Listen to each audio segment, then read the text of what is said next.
Hey everybody, how y'all are? This is No Dust Monday 2, the sequel. Maybe we should call it No Dust Tuesday. Yeah, it's kind of dark in here. I have relocated to the fishing annex. Actually, I'm in the house because it's so doggone hot and the two dogs bark in the workshop. And even just being out there and putting clothes in the washer or dryer is working up nasty sweat. So I thought about it and I figured I'd talk a little bit about tools. Since I'm doing something now that I probably should have done whenever it was I went fishing last, because I normally do it like right when I come back. But that's going through my rods and reels, checking the line, making sure that there's no bad spots in the line. I usually I'll strip off about 2 rod lengths of line, and that's a given. Those are going to get cut off because there's probably hidden weaknesses and things like that involved. And so I wanted to show you some of the things that I use and maybe give you some basic stuff for doing just maintenance. You can use what's in your tackle bag, which should be a decent pair of pliers. Of course, these are sticking. I haven't cleaned it. I haven't oiled them in a while. A decent pair of pliers. Something to cut the line with. I use these guys, which is basically just a fancy nail clipper. Should have a pair of forceps. These are really good for grabbing a line. If you're using smaller hooks or dealing with smaller fish, you can get down inside with them. I've got a set that are a little bit heavier that I like. I've got 4 or 5 different styles of this design, and I can cut line with it and manipulate hooks. I've got a set of really nice precision screwdrivers. This one works real good for if I need to do reel repair. I've got another screwdriver around somewhere. I don't know where it's at. And this here I just bought, and I haven't had a chance to try them yet. They're line cutters, but they're interesting because they're like a scissors. And I had a chance to use them a couple times in the rigging section, and I really liked them. And I wanted to get a pair for my tackle bag, but I just never got around to it. So, but these are staying here. These are very universal. I find that I grab these before I grab the other stuff when I have them out. A couple of the other things that I don't have here, I don't see them, is I've got a couple of hooks that I use. One is a latchwork hook, and it got lost in the move somewhere. And it works good for tying line and being able to hook onto it, pull it out. And I've got I also have a set of hooks that they're like little hooks that you grab like this, and when you're tightening line and pulling on hooks and stuff like that, you get a lot better command and grip on it. And it helps tighten down the hooks a lot. And then of course I think I've shown this before. This is my little baiting hook, and I use that for moving the small stuff around. Because as you get older, it seems like your fingers get bigger, or they don't move as well. I purchased this recently, a while back, because I was trying to get away from metal when I was on the water, because I don't know how well. This one's not too bad. These are real good stainless steel, but I have some other ones that are pitted. Let's see if I can find them. Like a pack rat. I don't throw anything away. Okay, here's some. I I used to get these, and I go through a pair of these about every 6 months. If you can see, they're starting to rust in here. There's some rust in these areas here, and these have only been out. These were out on the water probably for about 3-4 months, and they're starting to show their age. So I brought them in here. I figured I'd use them working on stuff. So I went with these aluminum ones instead, and for my type of fishing, I don't need that little hook on the top. That's for opening up split rings, and it's not a very good setup for it anyway. So I was thinking I was going to grind the end of them off and put them into service, but I'm noticing that there's, even though, heck, they've seen water maybe twice, and they're already starting to rust in places. And you know what? Nah, they're just going to stay here. They fit in the case, look nice, pretty, you know, this, that, and the other, and they got the little lanyard, which is probably going to come off since I'm using it in the over end here. And when I get to my tackle bag, I'll put out a little short of some of the tools that I got in my tackle bag, because they're a little different. You don't need all this stuff. A lot of it's pretty. A lot of it I've just acquired over time. As an example, this thing here, that's the other thing I wanted to mention. If you do rigging, you do your own rigging, you make your own leaders and things like that, don't just stick to the tackle shops or to the tackle section of the big box stores or whatever. Look around. You'd be amazed at the things that you can find and you can use in other places. My wife does crafts, she does jewelry and stuff like that. Maybe she's got my hooks. Anyway, she found these little, they're like a felt pad. They're used for people making beading and stuff like that. And they're real nice for throwing hooks down. Beads don't roll around, they just stay right there. It's nice and kind of soft.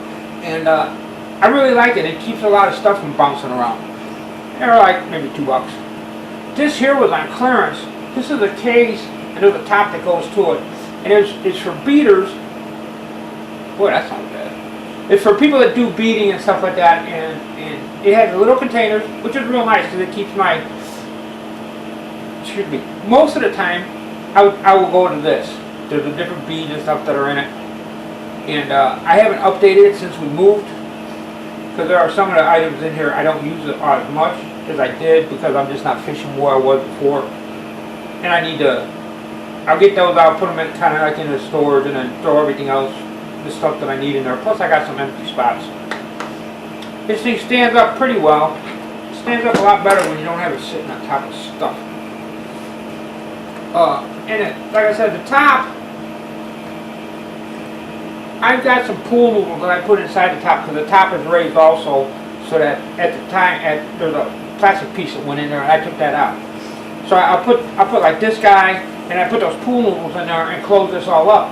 So if I'm traveling and I'm doing a lot of fishing, here's my pool noodle fillers. If I'm traveling and fishing, I can take this and throw it in the truck, and I've got just about everything that I need to fish everywhere except the surf. Surf fishing takes a little bit more. You got to have crimps, you got to have real heavy leaders, and stuff like that. And then I can put it in a little box, throw it in with it, and I'm set. I can fish for weeks out of this. Before we moved, we were living in an apartment, so everything had to was self-contained. Didn't have the nice little 3-dog workshop. So this was my tackle station, and you can see here I've got lengths painted on it for making rigs, and I use this as my tackle station. I had an area that was next to me that had a series of these plastic boxes, kind of like, I don't know how well you can be able to see this, kind of like this one here, a bunch of different kinds. And I had everything separated out. I had one for leader material, I had one for that I kept my line in, I had another one for fly tying materials. And so this way, if I'm working on a particular series of things. Like for example, when I'll sit down making drop rigs, I will make a bunch of drop rigs. I will pull out what I need, set it down, all the tools pertaining to that and everything were in that little box, and I just go ahead and go to town and do whatever I wanted to do. Once I was done, put it all back, put it away. I haven't gotten there yet here. I anticipate that this is going to turn into a desk. And I'm going to store what I need in here, and hopefully I'll be able to keep a few extra rods that I normally use on a regular basis here, and I'll be able to do what needs to be done in the coolness of the house. You know, this is actually pretty nice. My wife, it looks like it's dark most probably on the camera because of the way the lighting is, but it's actually just lit up pretty well. And my wife has her beading stuff over that way. Our computer stuff is that way. This place always looks like it's been lived in because it gets lived in a lot.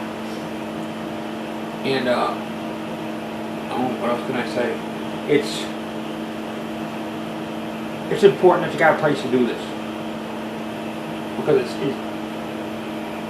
from this move and everything here, it's taken me a long time to get to the point that I've brought stuff in and I'm actually able to start doing stuff. Now I can service all my rods and I'll have them ready for the next time out. And why is that important? During the course of the day while I was fishing, I run across, cuts, abrasions, all kinds of stuff, and I need to check the line. I need to check to make sure that the hooks are okay, and if they're not, then I need to service them somehow. Sharpen them, stuff like that. Replace them if they need to be replaced. I replace all my leaders. I make sure that the reels are in good shape. I give them a little clean up, clean the rods down a little bit, and I'll prep them and have them ready for the next time. So this way, like if tonight at 7 or 8 o'clock I turn around, I look at my wife and I said, "Hey, I'm going fishing," I can go. And I've got a few rods ready to go. If someone calls and says, "Hey, we're going out to surf, we're going to go out surf fishing," well then I got to bring in my my tackle bag, change a few items in it because I don't carry like surf weights and like surf rigs. Make sure that my rods are ready for surf fishing. Usually there'll be different rods. Right now they're all covered with sawdust, so I'd have to clean them up and get them ready and prep them. But I can do it here, which is nice because I can do it here, and my wife is over on the other side of the computer most of the time playing computer games. So we spend time together, we talk, banter, blah blah blah, and we have a nice evening of it. And to me, it beats sitting around watching TV.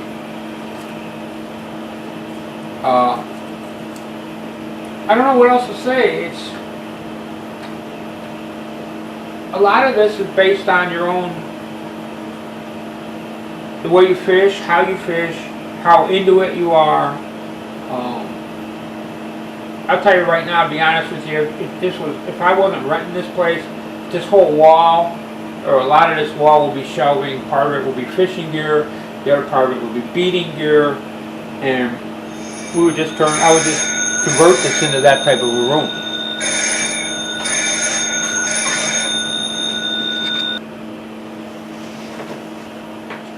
One thing that I use a lot, because I do a lot of cut bait that lure fishermen don't, is use a bait knife. And they get dull real fast. So usually during the day, I can go through 2 bait knives, and sometimes I'm looking for my pocket knife. Especially when you're cutting through bones, on like mullet and things like that. Or what's worse is when you're hacking up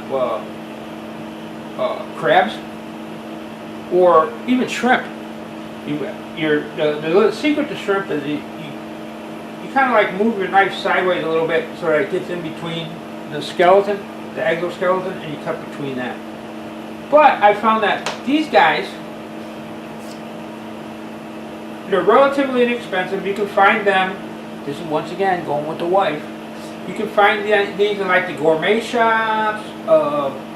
Sometimes you find them in, I found them in a lot of different places. But they're no place that you would normally look for them. They're a couple of bucks, they're not real expensive, so if once you go for a swim, you're not out a lot. They're easy to sharpen and keep sharp, And for some reason, these guys work real good with just, you know, that cheap drag along, sharpen routine, and they're easy to clean. Once they get sharpened and ground down to the point that I can't keep them sharp anymore or get them sharp, which takes a while, you just pitch them. Now, I can buy half a dozen of these for what it costs to buy a decent, even a Rapala bait knife.